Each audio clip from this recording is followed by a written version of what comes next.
In this episode, brothers and sisters, we're going to learn how the opening of the Qur'an closes the doors on atheism.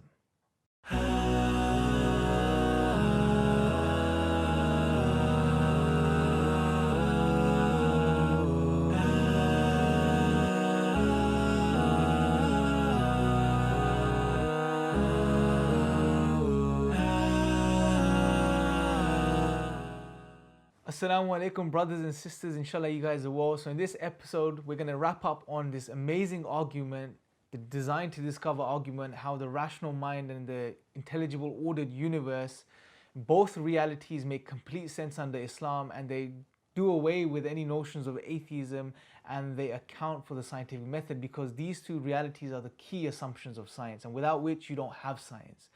So far, brothers and sisters, we've discussed rationality, human rationality, and we've seen how that the rational mind, the truth-bearing faculties that we have, can only be accounted for from the Islamic perspective, because Allah created them, and He created our rational faculties because when we use them to understand and observe the universe, Allah subhanahu wa ta'ala has created in its precise order, it will lead us to His worship. Now, brothers and sisters, just to conclude, I want to share one more point, and this is an additional detail but will be good for you guys to know, is from the perspective of our desire to discover, right? This is something, again, that can't be accounted from the naturalistic perspective. Because as we discussed, the atheists, the best they can do is try to use the scientific method, try to use the evolutionary explanation for our rational faculties and say we've evolved to reason because reasoning helps us or aids us in our survival. Understanding the truth about the world aids us in our survival. But that's not true, as we've seen, because we've seen false beliefs can also result or aid us in our survival. But following this, what we discussed was that as human beings, we don't stop at the point of basic rationality. We basically understand what leads to survival, what doesn't. We actually do more than that. We look into the universe, we do mathematics, we engage in philosophy, we engage in thinking and doing all of these things, which are additional, right? But on top of this, a new point, something very interesting, we have a desire to discover. And this desire to discover sometimes overpowers our desire to survive. This goes completely against the theory of evolution. It completely goes against the Darwinian mechanism, because it's all about survival. But as human beings, we desire to discover things which sometimes overrides our desire to survive. Here's an example. Take a monk, a celibate monk. He goes into the cave, his desire to discover inner peace and spirituality, he locks himself off from the world. He never gets married. He stays away from women. He probably doesn't even know what a woman is, right? He locks himself away in the cave for all of his life just to find that inner peace. And in doing so, in many cases, they find inner peace. They find happiness and tranquility. How does this make sense from an evolutionary perspective? He's not reproducing. He's not having children. He's not getting married. Yet he's happy. Surely if he had evolved to just survive and reproduce, something would not add up. Everything about him would want him to turn away from this and go back to the world and to survive and reproduce. But he doesn't do this. Take another example. Take the example of a professor, a scientist. He's in a laboratory. He's working on this new discovery. He's doing mathematical calculations. He's spending 12, 15, 16, 18, 20 hours in his lab. Heck, he's sleeping in his lab. He's sleeping in his laboratory. He turns away from all of the desires that he may have or the worldly things. He turns away from ever thinking about surviving or reproducing. He's probably just eating Snickers bars. And he's saying that he's not even thinking about eating. Probably hasn't eaten in 3 days. And this is I know this is a bit of a hypothetical scenario, a bit of an exaggerated scenario, but this is what we see. We see people in this world, brothers and sisters, that are so focused and so determined in discovering things that they turn away from the survival instinct. It almost cancels out the survival instinct. So that was just that additional point. Now, brothers and sisters, I want to share something very powerful with you. I want to conclude this entire series with the Qur'an, because the Qur'an is the best form of da'wah. There is nothing greater than the Qur'an. And what you see when you study the Qur'an, or when you start looking into the Qur'an, that the Qur'an is a da'wah manual. Everything about the Qur'an is da'wah. Every verse is a sign, it's an ayah, it's a sign from Allah subhanahu wa ta'ala for people, for the Muslims and non-Muslims, those who read it, those who pick it up and turn to it sincerely. And what I want to share with you is something from the opening of the Qur'an, Surah Al-Fatiha, and how just the first verse of this chapter closes the doors on atheism. Okay, and how it shows that Allah is necessary. You need Allah to account for reality. And how it does away with this idea that we've developed, brothers and sisters, that we need to prove Allah's existence to people. No, we don't need to prove Allah's existence to people, because Allah is necessary to explain the existence of other people. Allah subhanahu wa ta'ala starts off in the Qur'an and He says, Alhamdulillahi Rabbil Alameen. Allah starts with the word Alhamd. Hamd basically means thanks and praise is due to Allah subhanahu wa ta'ala. When Allah says Alhamdulillah, all thanks and all praise is due to Allah subhanahu wa ta'ala, period. Now there's this idea that atheists have, well, if Allah is so great, why does He need us to thank Him? Why does He need us to worship Him? Why does He need us? Well, Allah is doing away with this idea, because Allah is telling us that thanks and praise belong to Him. Whether we thank Him or not, it doesn't make any difference. It doesn't decrease His kingdom in the slightest. It doesn't make any shred of a difference. You thank Him, it's for your own good. You don't thank Him, it doesn't take anything away from Allah subhanahu wa ta'ala. Thanks and praise, these realities belong to Allah subhanahu wa ta'ala. Then Allah tells us that He is our Rabb. And the word Rabb is a very comprehensive word. It encompasses many things, a few of them being He is our creator. He made us.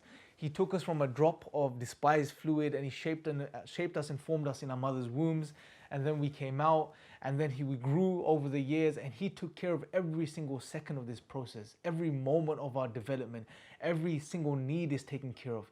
He is the one that provides us with the food that we eat and the clothes that we wear. He is the one that nourishes us. He is the one that takes care of our minds and our thinking, our rational faculties, as we discussed, our rational minds. He gives us these, He sustains them, and He develops them. It's Him that does everything. Allah does everything. We don't do nothing. Allah is the creator. Allah is the one that sustains us, and He is the one that provides for us. He is our Rabb. Okay, and then Allah subhanahu wa ta'ala says that He is the Rabb, the Lord of the worlds. Normally Alameen is translated as worlds, but if we look into it a bit deeper, Alameen comes from the word Alam, which comes from ilm, right? And that is basically knowledge and science. So what this signifies, brothers and sisters, that Allah subhanahu wa ta'ala is the Lord of the worlds, is the Lord of all of those things which are a sign which point back towards Him. Everything within creation is a sign that points directly back to Allah subhanahu wa ta'ala. All we need to do is use our rational faculties that Allah has given us. And what this teaches us, it teaches several things, brothers and sisters. This verse, just this verse, that everything about us as human beings, even our rational faculties, as we've discussed, just our minds, our ability to think, is a gift from Allah. Allah has created it and He sustains it. We have nothing to do with it. We can't even account for it. We can't even make sense for it without Allah. So this whole idea of denying Allah subhanahu wa ta'ala makes absolutely no sense. We need Allah. Allah is necessary. He is necessary to explain reality. Without Allah, you can't make sense of anything. And think about this. Do this as an exercise. Think about reality. Think about morality. Think about consciousness. Think about human rationality. Think about the order of our universe. Think about mathematics. Think about the laws of logic. Think about countless things, everything. Nothing makes sense without Allah. Everything, as Allah tells us, everything within existence is a sign which points directly towards Allah. So brothers and sisters, I'm going to conclude, and I want to make some few points very clear. Number one, Allah is necessary. He is foundational. Without Allah subhanahu wa ta'ala, we can't make sense of anything. So we begin with Allah. And we also know this is a part of our fitra. This is innate. Allah placed this within us, that the knowing of Him, that He exists. And this is something natural. Even secular studies, scientific studies on children is showing that children naturally have this innate disposition of believing in a creator, in Allah subhanahu wa ta'ala. And denying Allah, atheism, is a adopted belief. It takes work for a human being to come to that conclusion. It's not a natural state.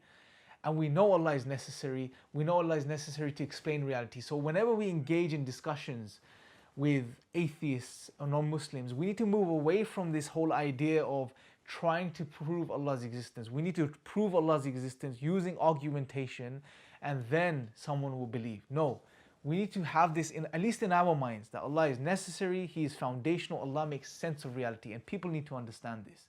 People need to understand this, that we don't need to prove Allah's existence. Without Allah, we can't prove the existence of anything. We can't prove anything, right? So this is why I shared the argument of reason with you. So the next time, for example, an atheist says, well, we're rational today. We're atheists. We think. You have no reasons to believe in God. Say, you know what? They're atheists. That's very interesting. But let's think about the very rationality that you're talking about, your own mind that you're so proud of, and you're saying that I'm a rational atheist. Where did that come from? How do you account for that rational mind without God? And as we've seen, brothers and sisters, rationality doesn't make sense without God. So if you need God to account for your rationality, the same rationality the atheist uses to deny God, then what sense is there in denying God? Because you need God to deny God. And if you need God to start with, then there's no sense in denying God. Right? It may seem like a plain word. Maybe watch this again and it will make sense, inshallah. But the point is, brothers and sisters, have that premise. Know that Allah is necessary. It's fitra, it's innate within us. And all of these arguments that we use for God's existence are there to trigger the fitra. They're there to awaken the fitra within people. It's just the means, they're not an ends. We don't use those, we don't rely on those. They're just there to help people in the world we live in this world which is, directed by science. People follow science, follow logical rationalism and all of these things. We just use argumentation to trigger and awaken the fitra within people. So brothers and sisters, inshallah, this whole episode, this whole series has been beneficial. You guys have seen what science is. You guys have seen how science and Islam work together. We've also seen how Allah subhanahu wa ta'ala is necessary for the scientific method. We've seen all of these amazing realities, and inshallah what this has given you is a holistic understanding, a true understanding of the deep link between Islam and science, the deep link between Allah subhanahu wa ta'ala and the scientific method. And we now can go out there and we can share these realities with non-Muslims. We can share these realities with our brothers and sisters in humanity. And inshallah, this will lead to beautiful discussions between you and non-Muslims and lead to them, inshallah, accepting the fold and coming into the fold of Islam. Jazakallah khair, brothers and sisters. Hopefully this has been beneficial. Assalamu alaikum wa rahmatullahi wa barakatuh.